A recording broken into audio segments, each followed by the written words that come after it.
Oh, haleluya. Bwana Yesu atukuzwe. Bwana Yesu atukuzwe sana, mpenzi mtazamaji ambaye umekuwa ukitutazama na kutufuatilia. Majina yangu naitwa mtumishi wa Mungu Kuhani Sami. Nimekuwa nikikuletea masomo mbalimbali ni kujenga, lakini lengo langu ni kukuona kwamba unaendelea kusonga mbele. Tunatoka sehemu moja kwenda sehemu nyingine ya mafanikio zaidi. Ndio maana nimekuwa nikiandaa masomo mengi ambayo lengo kubwa ni kukufanya uzidi kustawi, uzidi kufurahia utukufu wa Mungu, uzidi kufurahia matunda ambayo Mungu ameyaweka ndani yako. Mungu anaweza kuwa ameweka mambo mengi. Watu wengi wameweza kuhujumiwa na adui kutokana na vile vitu ambavyo Mungu ameviweka ndani yako. Adui anakuja kuleta upotofu. Kuna vitu ambavyo anakuja kuvivuruga ili akuchanganye katika mfumo, ili uweze wakati mwingine kuona kwamba wenda umetengwa na Mungu, lakini wakati mwingine ukajiona ni mtu ambaye usiyestahili, usiyefaa mbele ya Mungu na mbele ya wanadamu. Hii ni mbaya sana, ni mitego tu ambayo shetani anakuja kuleta. Sasa kwa siku ya leo kuna jambo moja ambalo nakwenda kuzungumza na wewe, ambalo nitakufundisha tu kwa ufupi, lakini nitakuja kuendelea pia kwa sehemu ya pili, kama ambavyo nimekuwa nikikuletea sehemu ya kwanza na sehemu ya pili ya kila masomo ambayo nimekuwa nikija nayo. Leo tunazungumzia ni kwa nini asilimia kubwa ya Waafrika, ni kwa nini asilimia kubwa ya watu, asilimia takriban 95 watu wanaishi katika hali ya umaskini, umaskini wa kutupwa, umaskini usiotamanika. Hii inaletwa na nini? Basi mimi nikushukuru sana, na unaweza kwa pia hujapata namba yangu. Kabla sijaendelea, unaweza kaandika namba ya kwangu. Nimekuwa nikisaidia watu wengi, nimekuwa nikisaidia mataifa mbalimbali. Andika namba yangu ya simu ambayo ni 0627 40 50 02, 0627 40 50 02. Namba hii nimekuwa nikiwasaidia watu wengi. Pia WhatsApp ipo. Nimekuwa nikibarikiwa sana na watumishi wa Mungu kutoka Philippines, lakini pia nimekuwa nikibarikiwa na watumishi wa Mungu kutoka Pakistani, lakini nimekuwa nikibarikiwa na watumishi wa Mungu kutoka Kenya, lakini watumishi wa Mungu kutoka Tanzania ni miongoni mwa watumishi ambao nimekuwa nikibarikiwa kufanya nao huduma. Na mataifa yote ambayo pia wamekuwa kutazama, mnaweza mkaendelea pia kunitafuta kwa njia ya WhatsApp, utanipata. Kama una changamoto yote ya ndoto, watu wengi wamekuwa wakisumbuliwa na masuala ya ndoto. Unaota ndoto ambao zingine zimekuwa unaota kitu baadaye kinakuja, wanasema mtumishi ni nini? Lakini pia kuna mwingine anaota ndoto inamsumbua, imekuwa ikijirudia, ameiota leo, ataiota kesho, na anakuwa haelewi nini maana ya ndoto hiyo. Sasa unaweza kanitumia ndoto yako na mimi nikakusaidia. Nataka tuangazie ni kwa nini asilimia kubwa ya watu wengi tumekuwa tukiishi katika maisha ya kiumaskini. Je, ni mpango wa Mungu? Hapana, si mpango wa Mungu. Je, ni mpango wa adui? Yes, inaweza kuwa ni mpango wa adui kabisa, lakini moja ya vitu ambavyo vinakuwa vinasababisha kwa sehemu kubwa, wakati mwingine unaweza kuwa ni wewe mwenyewe. Kwa nini nasema wewe mwenyewe? Kuna vitu ambavyo unaweza kuwa mwenyewe usivitilie umakini katika kuvifuatilia, lakini pia wakati mwingine unaweza kuwa unatamani kuweza kuvifuatilia, lakini kuna vitu vikasababisha usiweze kuvifuatilia.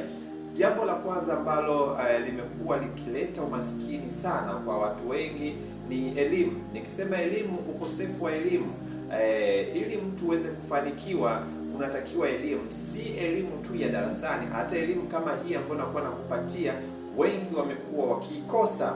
Wakati mwingine Mungu anapotaka kukubariki huwa anahitaji kukupa mtu ama msaidizi ambaye atakutoa hapo ulipo, kukusindikiza katika mafanikio yako. Tunasema ni watu wa hatima yako. Bwana Yesu atukuzwe sana. Hawa watu unaweza kawa ni mzazi wako, hawa watu wanaweza kawa ni mwalimu wako, hawa watu wanaweza kawa ni kiongozi wako wa dini ambaye amekuwa akikuongoza, mtu ambaye kusaidia kukusindikiza katika mafanikio yako. Tunamwona Adamu, Mungu alimpa mtu wa kumsaidia kumfikisha katika hatima ya kwake ambaye ni Eva. Tukimwangalia mtu kama Adamu, aliweza kuletewa na Mungu msaidizi wa kuweza kumfikisha katika hatima ya kwake ambaye ni Eva.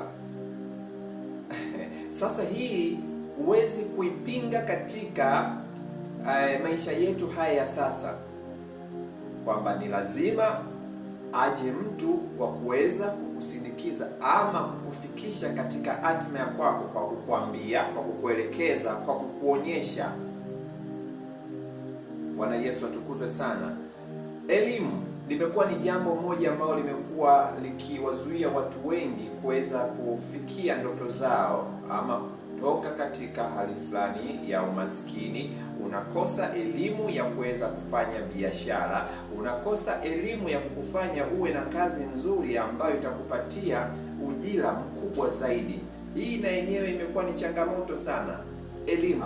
Jambo jingine ambalo limekuwa ni sababu ya kuweza kuwazuia watu ama kuwakwamisha kufikia katika hatima zao za utajiri ambao Mungu ameweza kuahidi, ni tuangalie kwamba ni fursa, ukosefu wa fursa za kiuchumi.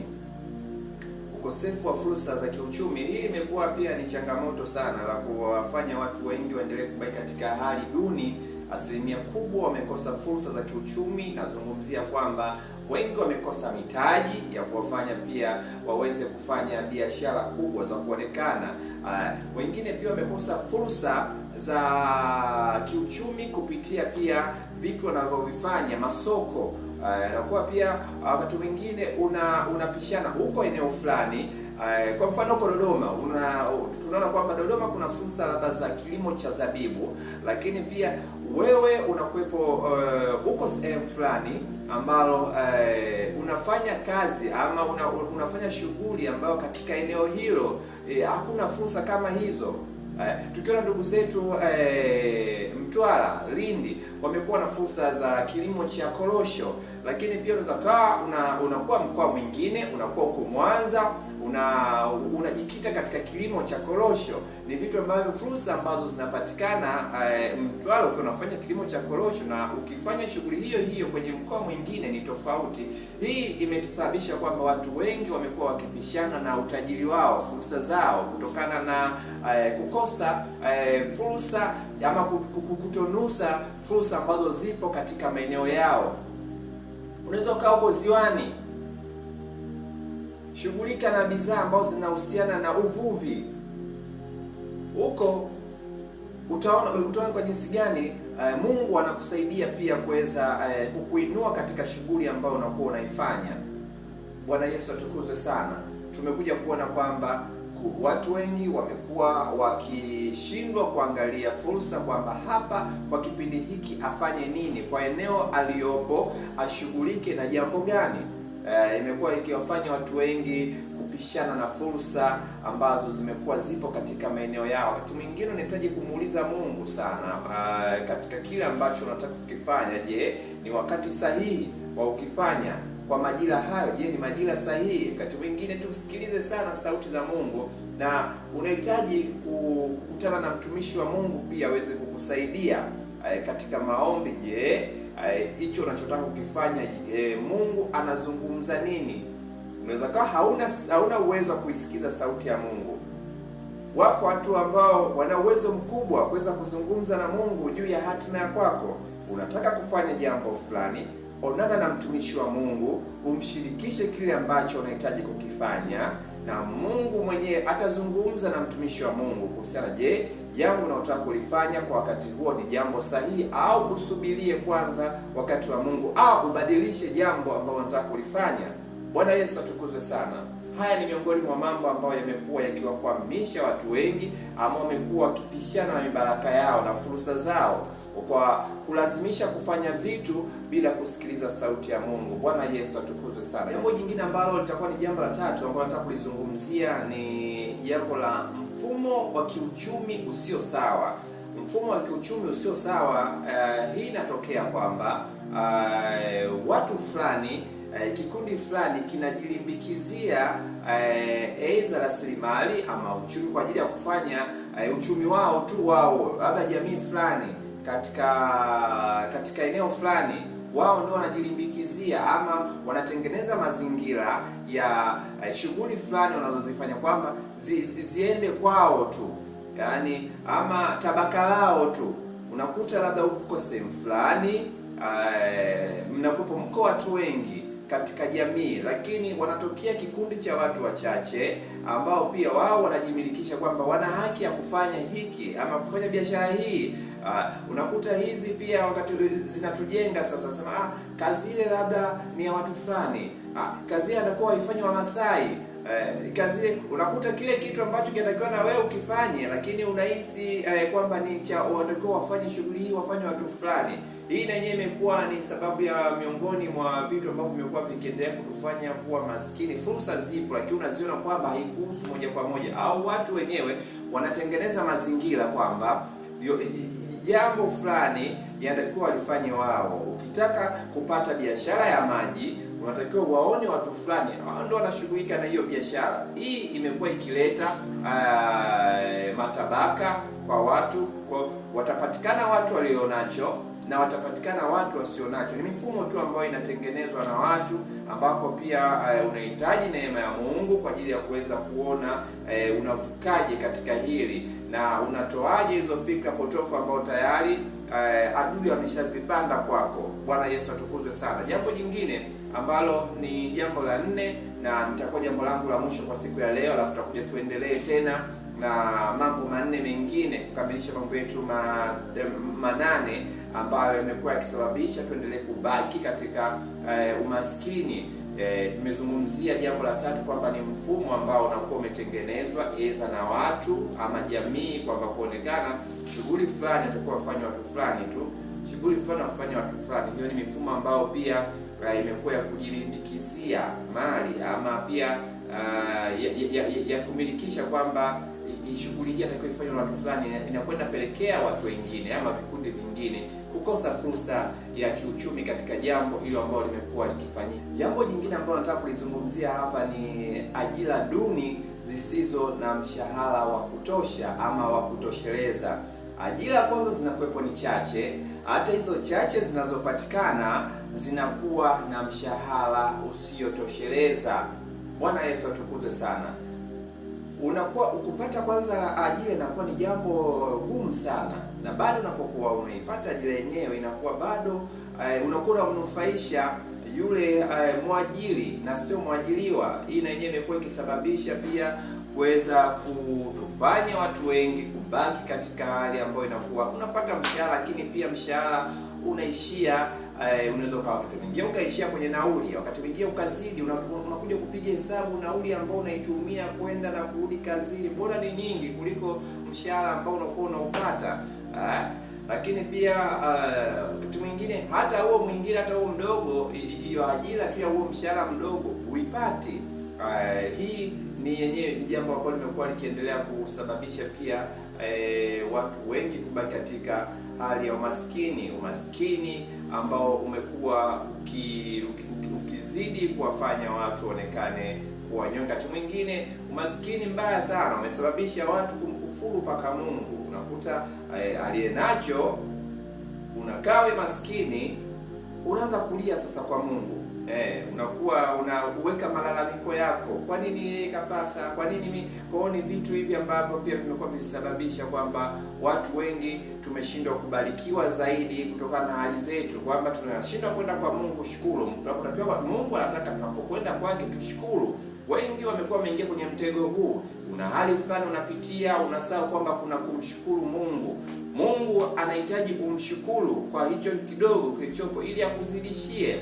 Anahitaji Mungu. Watu wengi wamekuwa wakijihalalishia kutokutoa sadaka kutokana na vipato vyao kuwa vidogo. Wasema Mungu wewe mwenyewe unaona kipato hali yangu hii, nitakutolea nini? Ni vitu ambavyo tumekuwa tukivikosea, na shetani amekuwa akifurahia kwa kuwa ameweza kutuweza na kututeka katika eneo kama hilo. Kwa hiyo ukija kuangalia ajira zinakuwa duni, bado ajira unayo lakini mshahara hautoshelezi. Kwa hiyo inakufanya uendelee kubaki pale pale. Kila siku utakuwa ni yule. Tena mbaya zaidi, unaweza kuwa una kazi inaweza ikaonekana nzuri kwa jamii, lakini unakuta sasa wewe ambaye unakuwa unaifanya hiyo kazi unakuwa una majukumu makubwa zaidi. Kwanza ya kuifanya hiyo kazi, 2 ya kufanya kile kipato ambacho unakipata ukiweze kumudu maisha ya kwako. Kuna wengine wanasema kabisa mtumishi kweli, wakati mwingine inakuwa ni bora hata mtu ambaye anakuwa hana ajira. kuliko yule mwenye ajira. Unakuta ajira unayo, lakini kwanza inakubana muda wako, unashindwa kufanya shughuli zingine, lakini pia mbili, hata hicho ambacho unakuwa unakipata kinakuwa kidogo, hakiwezi kukizi hata mahitaji ya familia. Basi mimi nikushukuru sana mtumishi hapa ambaye niko nazungumza na wewe, ni kuhani Sami, ambaye nimepata nafasi kwa siku ya leo kukupa sababu baadhi ya kwa nini watu wengi wamekuwa wakionekana kwamba wamekuwa na umaskini. Zaidi ya 95% wamekuwa wakionekana kwamba wanakuwa na umaskini, tena umaskini ambao umekuwa ni mbaya. Hii imekuwa ikisababisha tumekuwa tukimsahau hata Mungu. Unakuwa hauna hata muda wa kwenda kwa Mungu kumwambia Mungu asante kwa neema ambayo umenipatia, kukumbuka hali ambayo unakuwa unapitia. Tumshinde shetani. Kuanzia leo tuanze kumshukuru Mungu, hata kama unapitia magumu kiasi gani. Kumbuka kumshukuru Mungu, kumwambia Mungu asante kwa hiki. Mungu asante kwa kazi hii ulionipa. Mungu ikumbuke kazi yangu, nizidishe katika hiki ambacho ninakuwa nacho. Tunamwona Mungu, kanuni ya Mungu ilivyo. Mungu huwa anazidisha kwa kile ulichonacho, huwa anaanzia na kile ulichonacho. Mungu, kanuni ya Mungu huwa aanzi sifuri, huwa anaanza na moja. Haleluya! Mungu huwa anaanza kwa pale ulipoanzisha wewe, ulipoanzia. Mungu anamuuliza Musa, una nini mkononi mwako? Na fimbo. Je, asingekuwa na fimbo Mungu angefanya nini kwa Musa? Mimi nikushukuru sana. Mungu akubariki sana. Asante kwa wale ambao wanaendelea kutembelea kurasa zetu. Asante wale ambao wanaendelea kusubscribe YouTube za kwetu. Na kwa wewe ambao umekuwa ukiendelea kunitumia ujumbe wako mfupi, Mungu akubariki sana. Amen. Barikiwa.